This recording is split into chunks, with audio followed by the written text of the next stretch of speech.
Hello mga kabayan, kumusta po kayo? Magandang buhay. Welcome po sa aking YouTube channel, Analisa Reality Vlog. Bago ang lahat, maraming salamat po sa patuloy na suporta ninyo sa aming lahat. Thank you to my silent viewers, new subscribers, mga nagla-like, nagko-comment, at saka nagsishare po sa aking mga ginagawang reaksyon. Maraming salamat po sa inyo. So siguro nagtataka kayo ngayon. Nasa good, tawag dito? Nasa good trip po ako ngayon. Nakawig po ako. Ito po'y kahapon, dinispose ng amo ko. Siyempre, kinuha ko. Laka naman itapon.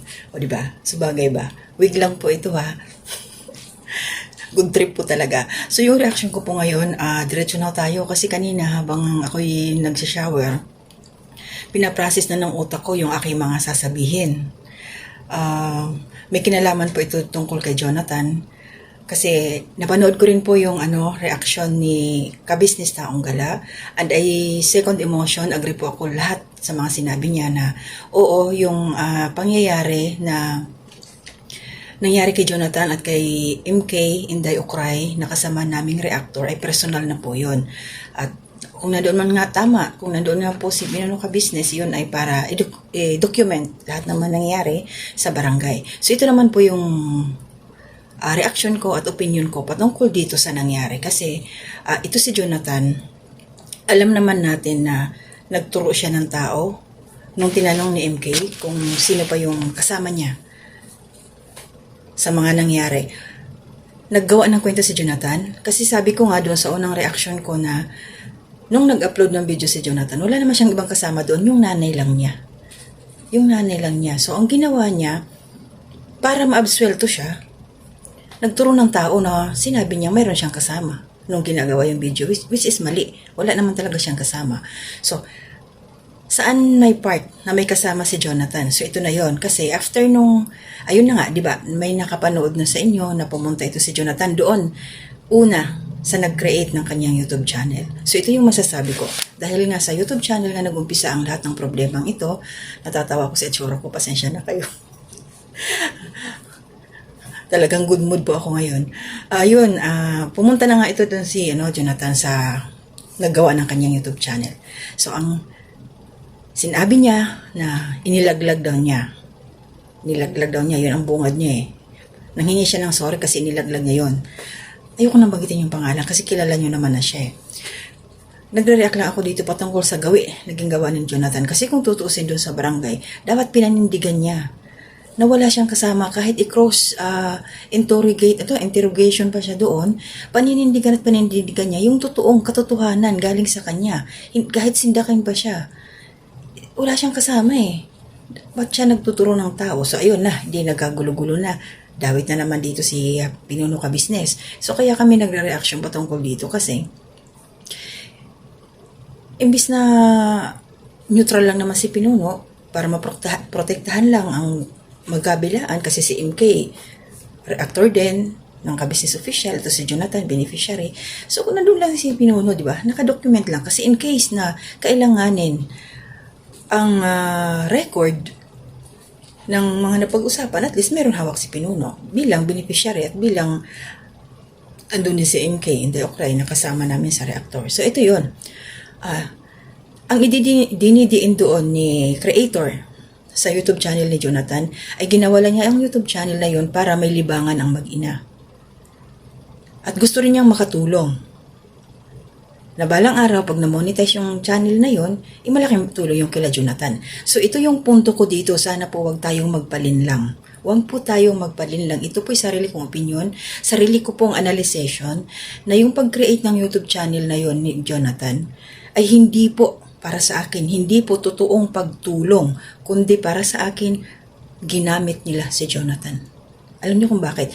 Kasi kung totoong pagtulong ang ginawa, ang intensyon ng paggagawa ng YouTube channel na yun, dapat idinaan sa legal na paraan. Ano yung legal na mga paraan? Kasi, ang mga nakalagay doon na mga tawag dito, yung mga isinabmit ng mga records ay galing, yung ID, galing doon sa nag-create. So, hindi yun pwede. Paano ka tutulong sa isang tao kung credential mo ang nakalagay? Dapat, gaya ng sinabi ko, idinaan sa tamang proseso, inantay mo na, bakit hindi nyo kinuhaan ng birth certificate si Jonathan? Number 1. para makakuha siya ng national ID. Number 2, pag may national ID na siya, birth certificate, may national ID, pwede na siya makuhaan ng TIN number. Saka siya dapat ginawaan ng YouTube channel. At dapat, siniminar nila. Inorient nila ng mabuti kung ano yung mga guidelines. Ano yung mga dapat at hindi dapat gawin pag meron ng YouTube channel. Kasi hindi nga naman nakakabasa si Jonathan. Pero meron naman mga tutorial, di ba?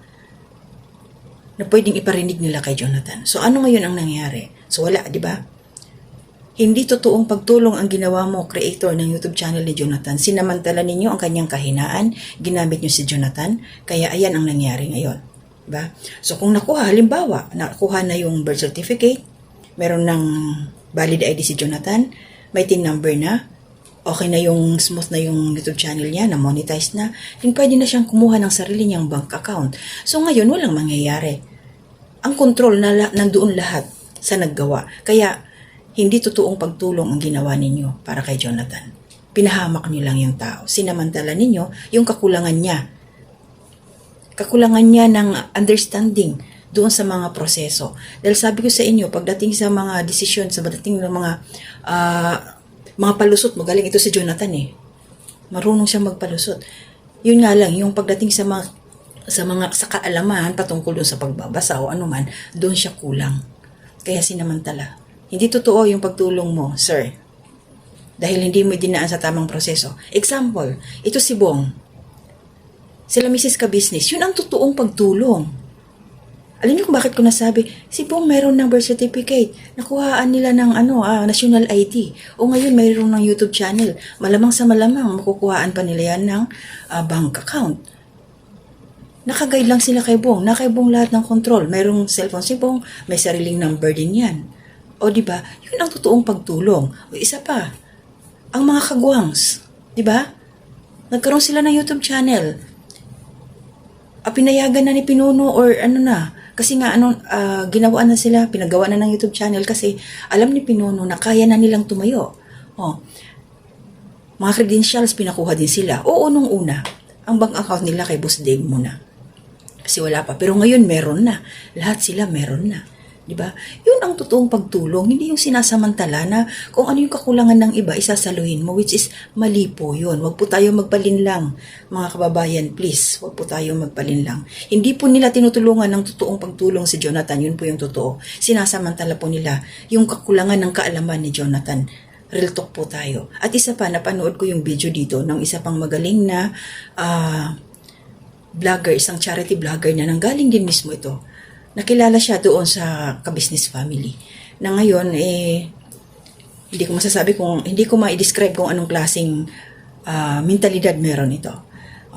Ngayon, kasalanan ni Pinuno Ka-Business kung bakit nangyari ito kay Jonathan. Kung bakit nagkaroon ng YouTube channel si Jonathan, kasalanan ni Ka-Business. Paano naging kasalanan? Hindi po inalaw ni Ka-Business muna na magkaroon ng YouTube channel si Jonathan dahil alam nila yung kapasidad nito. Sino yung nag-create? Alam niyo na kung sino. Diba? Alam niyo na. At bakit idinidiin niyo si Pinuno dito, si Ka-Business official, na siya yung may kasalanan? Una, hindi itinuro ni Pinuno Ka-Business na yun ang gawin mo, Jonathan. Gamitin mo ito sa masama, hindi. Sa natatandaan ko, nagkaroon si Jonathan ng YouTube channel, pinag-practice itong mag-vlog, ang unang paghawak niya sa camera, nung pumunta siya sa mall, sinundo si yung kaibigan niyang babae na kumain sila sa Jollibee. Yun ang kauna-unahan. Practice yun para doon kasi nagpresenta si Jonathan na sasali siya sa solo vlog challenge dahil doon sa premyo na gusto niyang mapanalunan. Gusto niyang magkaroon ng lupat bahay. Nagbakasakali siya. So yun, kaya siya nagkaroon ng idea paano mag-vlog. Pero hindi ho sapat yun eh. Kaya nga, kung napapansin ninyo, wala ho akong natatandaan. Ewan ko po sa inyo. Pre-promote ba ni Pinuno Ka-Business yung channel ni Jonathan? Meron po ba kayo natatandaan? Mag-comment po kayo sa baba. Kasi ako po, wala ho akong natandaan na sinabi ni Pinuno, o sige, ito yung channel ni Jonathan, suportahan nyo. Wala po. Dahil alam niyang hindi kaya ni Jonathan. Kulang pa. Makakayanan niya, pero kailangan pupukin pa. Kailangan turuan pa ng matagal na panahon para mas maintindihan ni Jonathan. Kaya lang, ang ginawa nitong dalawang magagaling, lalo na yung nag-create, minadali.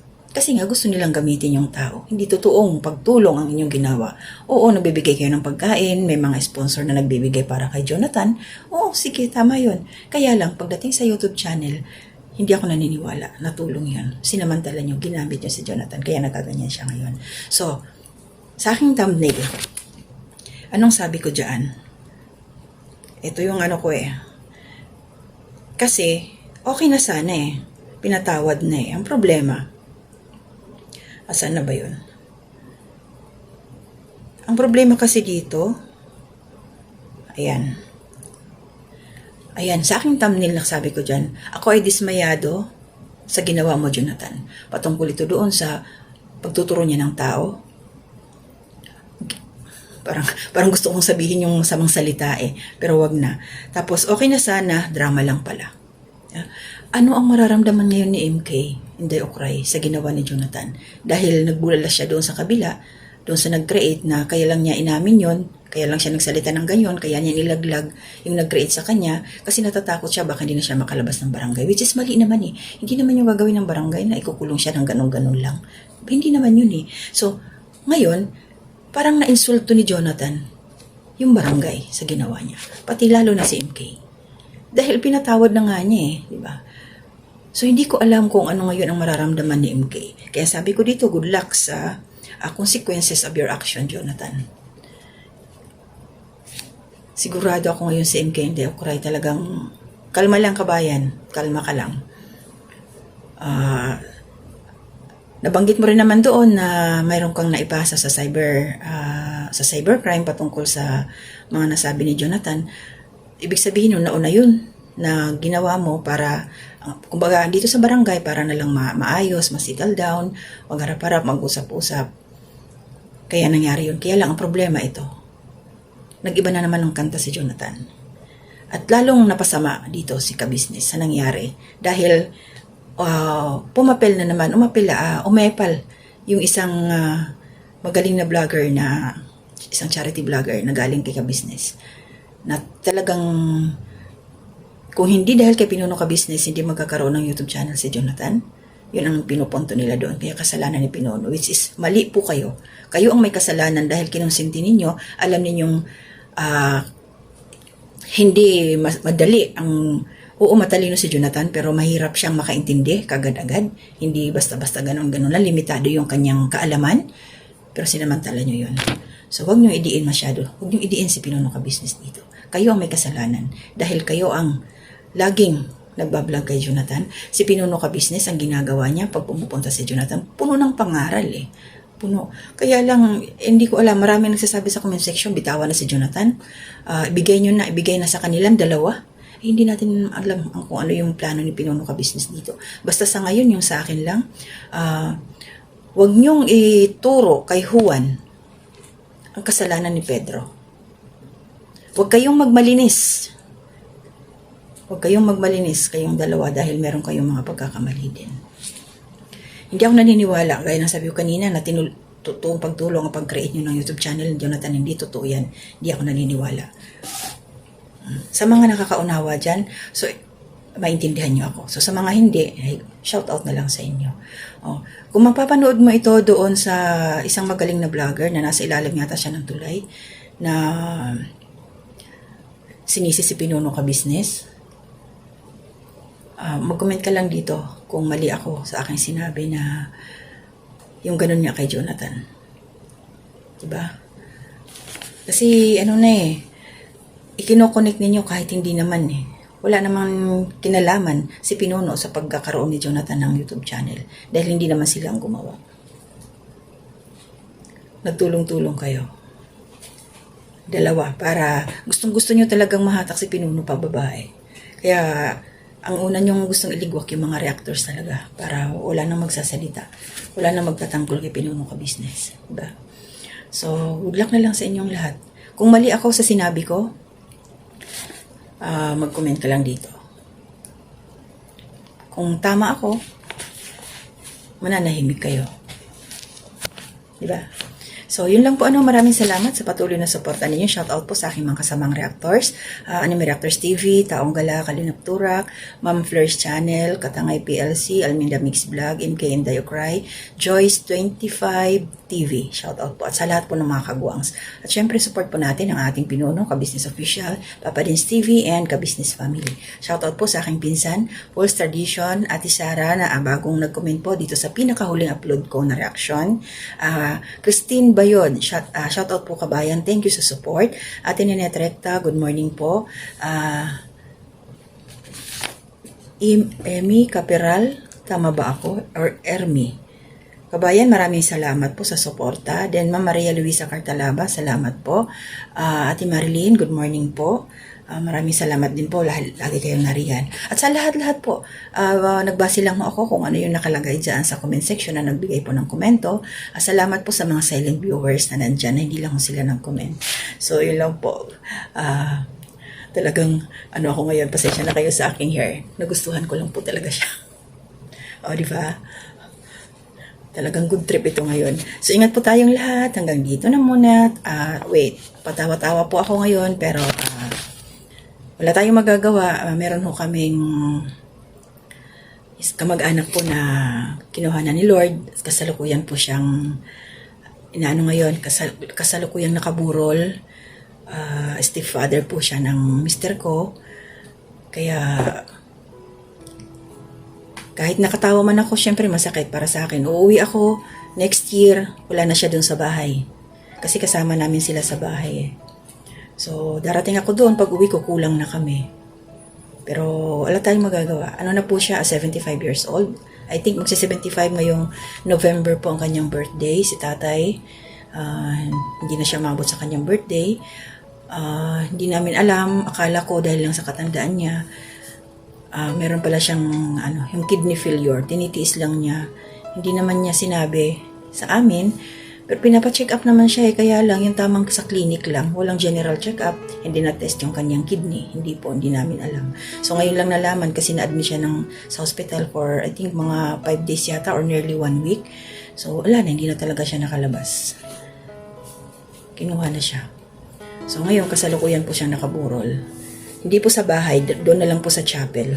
Dinala. Kasi yung sa bahay po namin, nasa looban po, ngayon tag-ulan maputi, kaya mahirapan.